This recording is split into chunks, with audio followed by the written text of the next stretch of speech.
Hey guys, so I just wanted to do a camera test here between Sony Xperia XZs and Galaxy S8 because the XZs is coming with some new hardware here. They're calling this the MotionEye camera, which is based upon an IMX400 sensor.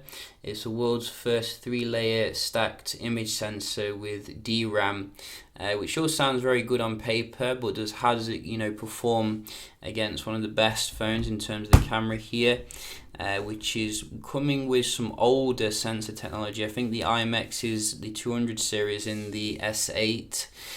So we have been out and about, and you can see this is a good light shot, and I have found generally, just to cut straight to the point, the performance is very comparable in terms of the good light.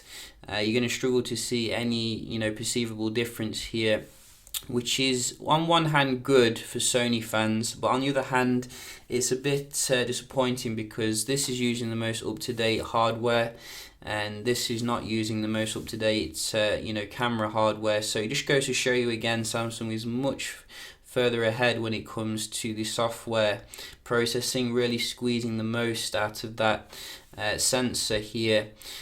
So on one hand I said it's a good performance in terms of the good light. In terms of the low light, which is an area which Sony does traditionally struggle with each year, I have found it is pretty much a similar story here. While you get very good usable pictures, it doesn't seem to be quite as high quality as what you're getting on the Samsung. If we zoom in here right to the back of the image, you can see who holds the clearer image here, which again it just goes to show you that software processing is really important when it comes to getting the most out of the hardware here, which I really think LG and Samsung and HTC seem to be doing very well in terms of that.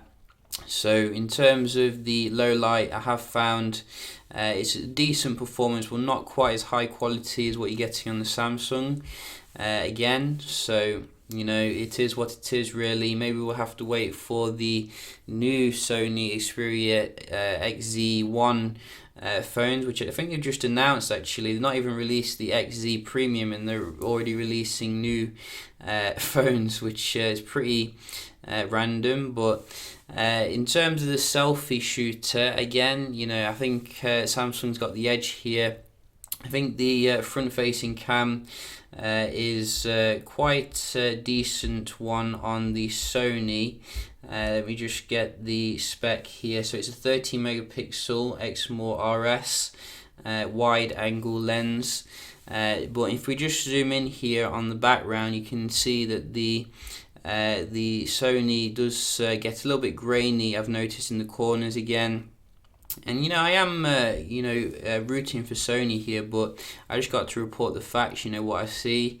I think Samsung's coming with slightly better in terms of the selfie cam here in 2017. But obviously the big kind of feature here is the slow motion video recording that you can do with the XZs, which I have tested out and about, and you can see the result here.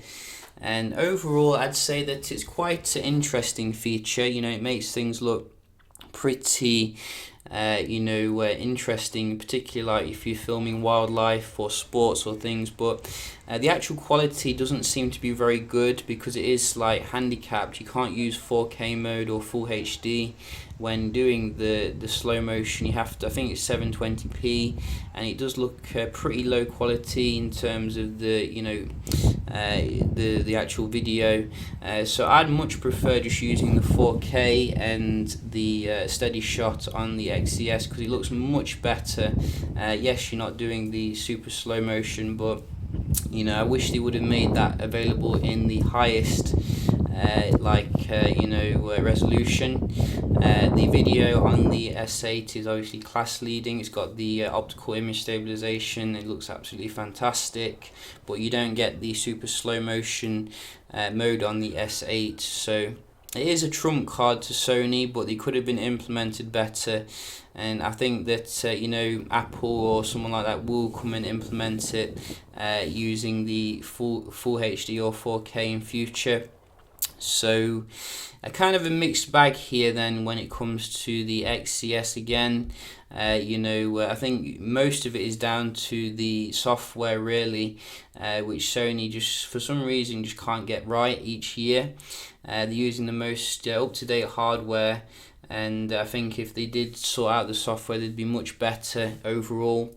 So yeah, just reporting the findings here. If you got a comment, do leave it, and we'll certainly check it out. Hope you found the video helpful, and I'll see you in the next one.